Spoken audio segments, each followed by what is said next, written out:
Telugu cinema RRR కంటే RRR collection మించిపోయిందని. ఒకసారి మోడీ గారు మీరు స్టాటిస్టిక్స్ తెప్పించుకోండి, మీ వచ్చిన అధికారం ఎన్ని రోజులు ఉన్నాము, ఎన్ని రోజులు ఉన్న తర్వాత ఎలక్షన్ కోడ్ వచ్చింది, మేము ఉన్నప్పుడు 3,900 కోట్ల మైనస్ బడ్జెట్తో మళ్ళా ఆదాయాలన్నీ అక్కడక్కడ ఖర్చులన్నీ తప్పించి దాదాపు 26,000 కోట్ల బ్యాంకులకు అనవసరంగా కమిషన్ల కోసం కాళేశ్వరం కట్టిన ప్రాజెక్టు 10-12% నేషనల్ బ్యాంక్ దగ్గర ఇంట్రెస్ట్ తీసుకొచ్చి ఆ ఇంట్రెస్ట్ ఇన్స్టాల్మెంట్లకు 30,000 కోట్లు దాదాపు కట్టడం జరిగింది. ఏ వరకు టెండర్ కాలే, ఏ వరకు పిలువలే. నీకు ఇవాళ RRR నీకు ఢిల్లీకి ఏటీఎం లాగా మారిపోయిందంటే మీది రాజకీయ విమర్శ కాకుండా ఏమంటారు చెప్పండి. 3 నెలల మొత్తం దివాళా తీసిపోయిండు. 1వ తారీఖు జీతాలు అనేది ఎంప్లాయీస్ మర్చిపోయిండ్రు. 2019 తర్వాత ఫస్ట్కి ఎప్పుడు శాలరీస్ ఇవ్వలే. ఎప్పుడు ఏమైనా 15 తర్వాతనే వాళ్ళు మెసేజ్లు కూడా చూసుకుంటారు. కొన్ని రోజులు మెసేజ్ చూసుకున్న ఎంప్లాయీస్, రిటైర్డ్ ఎంప్లాయీస్ వస్తుంది కదా మెసేజ్లో అకౌంట్లో పడంగానే. 15 తర్వాతనే ఎంప్లాయీస్కు, రిటైర్డ్ ఎంప్లాయీస్కు 28 తర్వాత 3 జిల్లాలు ఒక రోజు, 12కు 13th రోజు 3 జిల్లాలకు శాలరీలు ఇవ్వలేని పరిస్థితిలో ఈ రాష్ట్రాన్ని అప్పుల కుప్పలుగా దాదాపు 7 లక్షల కోట్లు FRBM లిమిట్ కంటే ఎక్కువ పెంచిండు. 27.8% పెంచిండు, 25% లిమిట్ని. ఇంకా బయట నేషనలైజ్ బ్యాంకుల ఏ తలకాయ బుద్ధున్న ముఖ్యమంత్రికి ప్రభుత్వం ఎవరు కూడా నాబార్డు, అడుకో, వరల్డ్ బ్యాంకు ఇలాంటి దగ్గర పోతే 3%, 2%, 4% మ్యాక్సిమం ఇంట్రెస్ట్లో ఫండింగ్ వస్తాయి ప్రాజెక్టులు. కానీ బ్యాంకుల దగ్గర 12% ఇంట్రెస్ట్ తీసుకొచ్చి ఈ ప్రాజెక్టు కట్టడం. కాళేశ్వరం చూడండి, మీరు ఆ ప్రాజెక్టు మీద ఎకరానికి ₹1,00,000 పర్ యానం ఇన్వెస్ట్మెంట్ పడుతుంది. దాన్ని ఎకరం మీద రైతు 2 పంటలు పండించిన ఎకరానికి 20,000 కూడా మిగిలవు.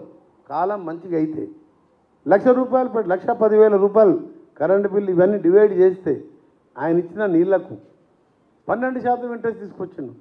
దాని ఇన్స్టాల్మెంట్కే మేము అక్కడిక్కడ కట్టి రైతు బంధు ఇంకా 4-5% మిగిలిపోతే నిన్న అకౌంట్లో వేసినాం.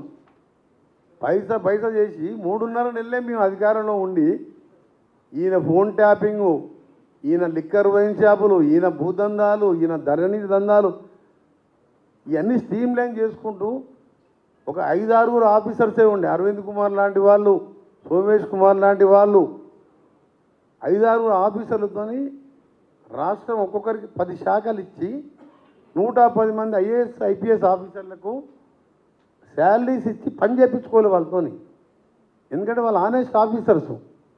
చాలామంది ఆఫీసర్ చెప్పి, సార్ మీరు ఎంపీగా ఉన్నారు, మీరు కూడా చెప్పండి. నేను 2-3 సార్లు ప్రైమ్ మినిస్టర్ గారికి చెప్పిన, అరే సోమేష్ కుమార్ అని మోస్ట్ కరప్టెడ్ ఆఫీసర్ ఎందుకుంటుండండి ఇక్కడ, అంజనీ కుమార్ ఎందుకుంటుండే, ఇదంతా ఆంధ్ర క్యాడర్ కదా, DOPT మినిస్టర్ మీరే, ప్రైమ్ మినిస్టర్ మీరే కదా, యాక్షన్ తీసుకోండి అని చెప్పి ప్రైమ్ మినిస్టర్ 3 సార్లు ఇస్తే ఇక్కడ అడిషనల్ అడ్వకేట్ జనరల్ ఉంటారు, వాళ్ళకు అడిషనల్ సొలిసిటర్ జనరల్ ఉన్నారు, అవినాష్ రెడ్డి ఎవరు ఉన్నారు, ఆయనతో కూడా మాట్లాడినా.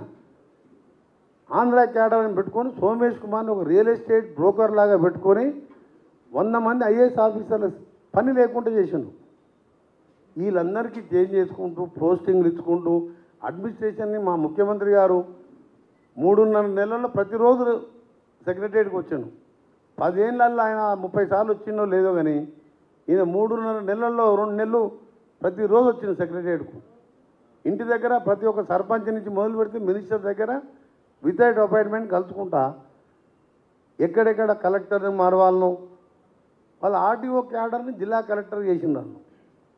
మేమంతా అడ్మినిస్ట్రేషన్ ఉంటే ఎక్కడ ఇన్కము, ఎక్కడ RR ట్యాక్సు.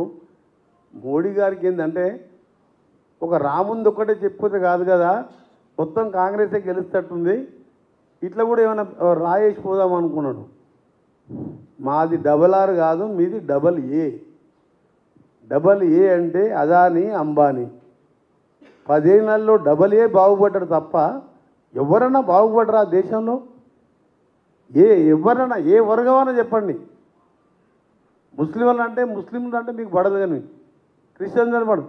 ఏ వర్గం సంతోషం ఉందో చెప్పాలని నీ మంత్రివర్గం మోడీ మంత్రివర్గంలో ఎవరైనా పోయి మోడీ దగ్గర పోయి మాట్లాడగలుగుతారా? ఆయన మంత్రులు కూడా సంతోషించలేదు. ఎవరు సంతోషంగా ఉన్నావు, ఎవరికి దోషపెట్టినంటే డబల్ ఏకి దోషపెట్టిండు ఆయన. డబల్ ఆరు కాదు, డబల్ ఆరు లేదు, ఇక్కడ జీతాలు లేవు. నెల నెల మేము ఇప్పటికెళ్ళి కష్టపడి ప్రజలు సేవింగ్ చేసుకుంటూ 4 మండలాలు కలిసి ఒక కలెక్టర్ ఆఫీస్ చేసి 200 కోట్లు పెట్టి కలెక్టర్ ఆఫీస్ కట్టినాం. ఒక ఆఫీసరు 10 ఏళ్ళ రిటైర్ అయ్యి ఈఎన్సీ 13 ఏళ్ళు అయింది, మురళీధరరావు ఆయన బంధువు. ఇటువంటి వాళ్ళని పెట్టుకొని ఎమ్మెల్యే క్వార్టర్స్ ఒక్కొక్క ఎమ్మెల్యే ఆయన ఉండేది లేదు, ఏం లేదు ఆడ.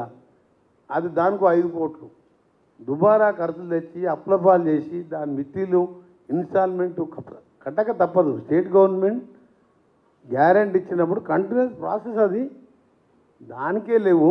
ఇవంతా ఫాల్స్ అలిగేషన్స్.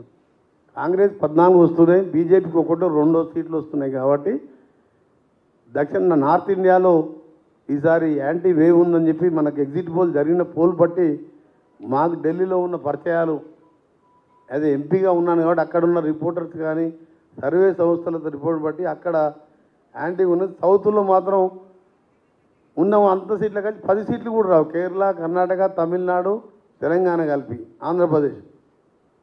కాబట్టి ఇక్కడ ఏదో విధంగా బ్లేమ్ చేయాలని తప్ప దాంట్లో వేరే ఆ ఆరోపణను తీవ్రంగా ఖండిస్తున్నాం.